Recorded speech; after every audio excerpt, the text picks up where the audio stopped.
Então, falando sobre prompts de imagens, a gente vai começar do zero, né? Do comecinho mesmo, que é como criar uma imagem, né, no ChatGPT e depois, com esse conhecimento, você consegue aplicar em quase qualquer outra ferramenta, tá?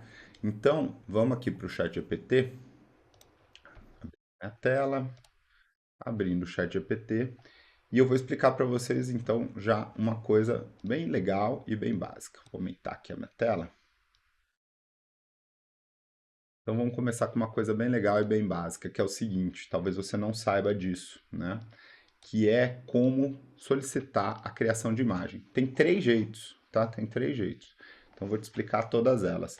Uma delas, a mais básica, e a que eu uso, né, na maior parte do tempo, é clicando aqui, né, nessa ferramentas aqui, né, nesse menu ferramentas e clicando, criar imagem, né? Então, de novo aqui, né, clicou em criar imagem, você vai poder criar qualquer imagem. Qualquer coisa que você escrever aqui a partir de agora, mesmo que você escreva uma coisa muito trivial, né, como leão, né, ele vai criar uma imagem de um leão, tá?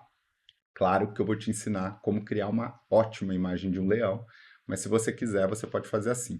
Tem uma segunda forma de criar imagem, tá? Que é você clicando em barra, tá? Então, se você clicar em barra, na verdade ele vai abrir esse menu ferramentas e é um jeito de você não tirar a mão do teclado, né? Então, eu adoro atalho de teclado, né? Então, Ctrl Shift T para criar aba no navegador, né? Um monte de coisa.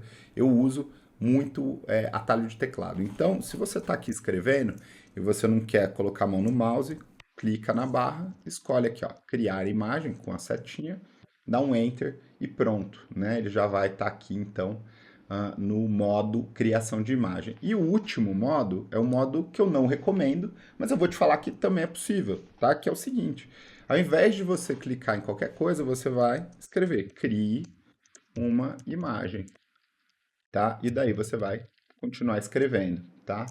De um cachorro, enfim. Por que que eu não recomendo isso, tá? Porque 99% das vezes vai funcionar. Mas pode ser que você esteja usando algum tipo de modelo, que às vezes você está num modelo diferente, né? Está trabalhando aqui com um modelo novo, diferente, né? Então aqui eu estou no 4O, né? Mas às vezes você está aqui no O4 Mini, alguma coisa que não cria imagem, né? E daí, o que que vai acontecer?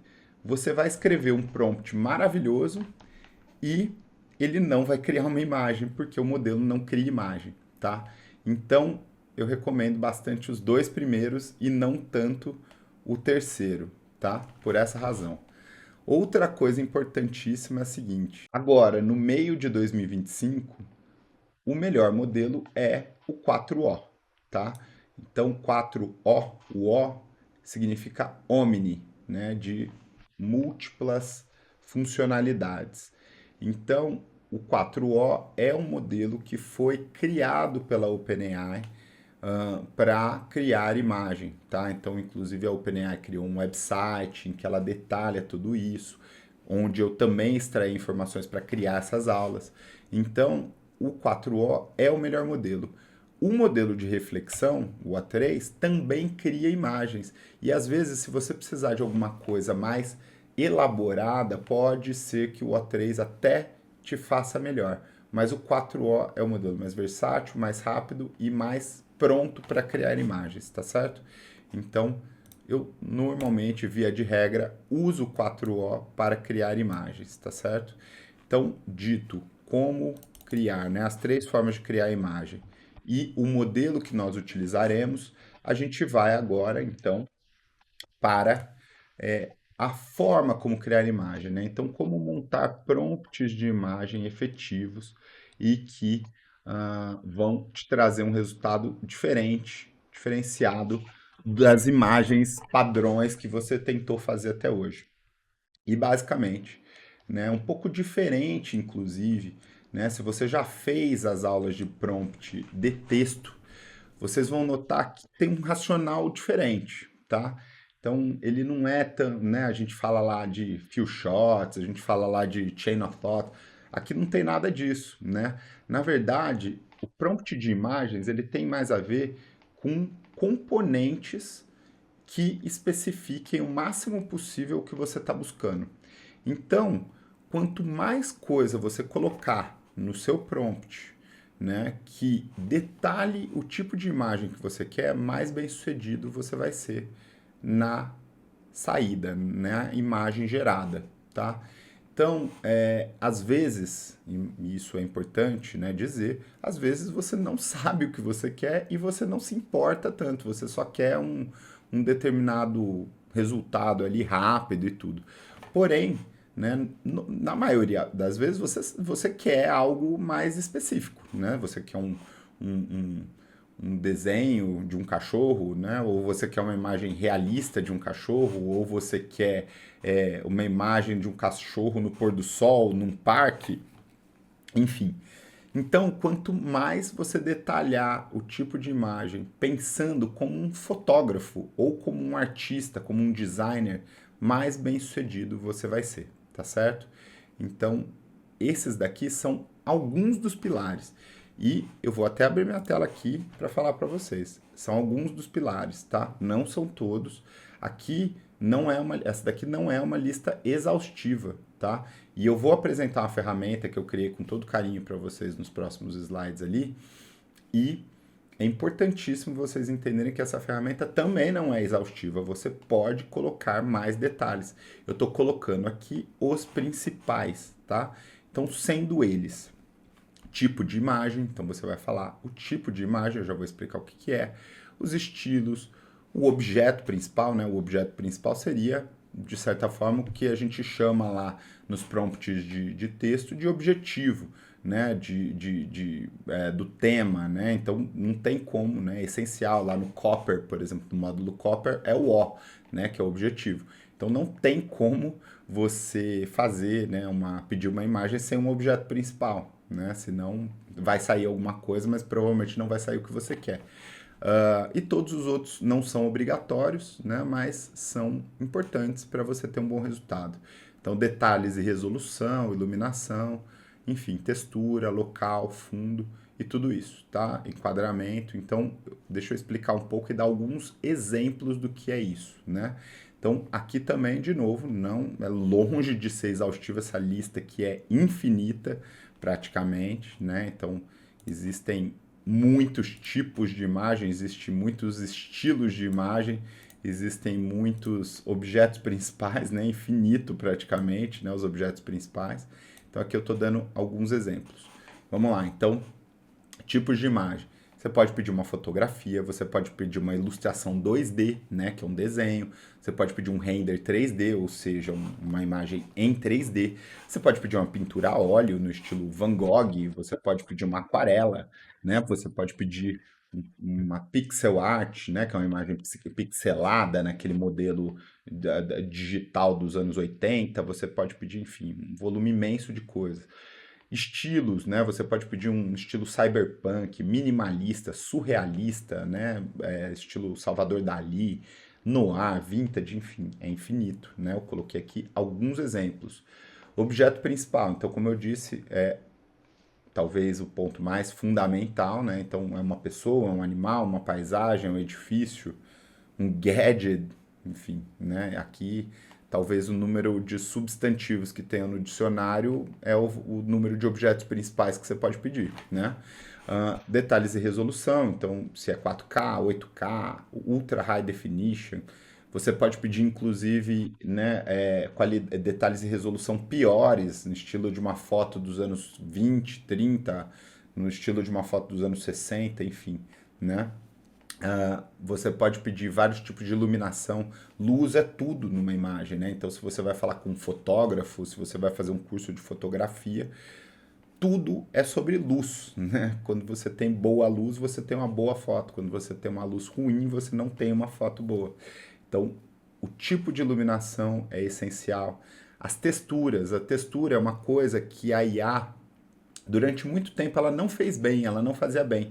E a textura é o que de fato define, né, a qualidade de uma imagem. Quando ela não tem uma boa textura, fica artificial, você percebe que aquilo não é de fato real. E agora as IAs estão ficando com texturas muito melhores, mas aí entra a nossa imaginação, né, de poder pedir uma textura metálica, enfim, de mármore, pele escovada, rugosa, pedir uma textura em feltro, né, enfim, também a nossa imaginação é limite. O local, claro, né, então, que local que você quer que aquela imagem esteja, o fundo, então, em determinado local, como é que você quer que o fundo esteja? Ser um pôr do sol, um gradiente suave, né? Nebuloso, enfim, né? É também infinito. Enquadramento, né? Então, se você quer macro, macro é uma foto muito de perto de um objeto pequeno, um close-up, né? Então, você quer uma imagem da cara de uma pessoa em close.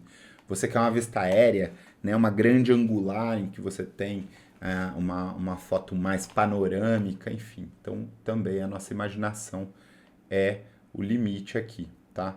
Então, é assim, né? Esses são os pilares de criar um bom prompt. Nas próximas aulas, na próxima aula especificamente, eu vou mostrar para vocês, então, como montar esse prompt e vou apresentar para vocês também uma ferramenta que, na minha opinião, vai resolver o problema de vocês, né? E é uma ferramenta para ajudá-los a pensarem, tá bom? Um último ponto aqui, né? Então, antes de eu apresentar a ferramenta e como montar os prompts, são dois pontos que eu acho legais de dizer, né? De citar, que é o seguinte: a gente tem que lembrar do prompt chaining, né? Então, normalmente, quando a gente vê criadores que criam imagens incríveis na internet, você pode ter certeza que para ele criar aquela imagem incrível, ele criou dezenas de imagens mais ou menos até chegar na incrível, tá? Então a conversa é a ferramenta. Esse é um dos grandes lances que é importante dizer, tá? Eu já perdi tardes criando, enfim, né, pela minha paixão aqui por IA e por tudo isso, quanto que eu gosto disso. Eu já perdi tardes criando diversos tipos de estilo, testando um monte de coisa, enfim, muita coisa, né, que acontece e nunca a primeira vai ser a melhor, né? Assim, raramente vai ser a melhor, mas teste, né? Vai aprimorando, vai lapidando até você chegar na imagem ideal, principalmente se essa imagem é uma imagem muito importante que você quer postar, que você quer divulgar, que tem a ver com o seu negócio, que tem a ver com a sua família, enfim, né? Pouco provável que você chegue na primeira, tá?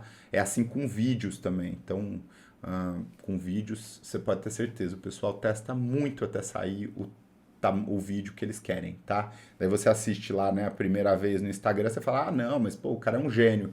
Não, é porque ele realmente se esforçou muito para sair, para ganhar, conseguir aquele vídeo especificamente, tá? E uma outra lição muito interessante é o seguinte: inclua imperfeições para realismo. A nossa realidade, ela não é perfeita, né? Quando a gente tira uma foto do nosso celular, sai uma foto perfeita? Não, né? Às vezes está suja a lente, às vezes alguém passa na frente, às vezes você treme, às vezes a luz não tá boa, enfim, né? E daí você bate o olho e você fala, pô, essa é uma foto de celular normal. Então, às vezes, uma foto muito perfeita, ela escancara o fato dela ser artificial, né? Então, quando às vezes a foto tem imperfeições, você desconfia mais se aquela foto é artificial ou não. Então, poeira, risco na lente, granulação, desfoque, né? Tudo isso dá uma cara mais real. E também, às vezes, assim, o lance não é também querer que ela pareça uma imagem real, né? Até porque você pode criar desenho 3D, enfim, um monte de coisa. Mas é que a gente tem mais familiaridade com imagens imperfeitas, né? Então a gente olha para uma imagem imperfeita e tem um pouco mais de facilidade de enxergar aquilo do que aquelas imagens muito encaixadinhas, assim, que parecem, soam artificiais até do ponto de vista mais emocional, né? Então é isso, tá? Na próxima aula eu vou explicar como montar esses prompts baseado nesses princípios que eu coloquei e te vejo logo na próxima aula.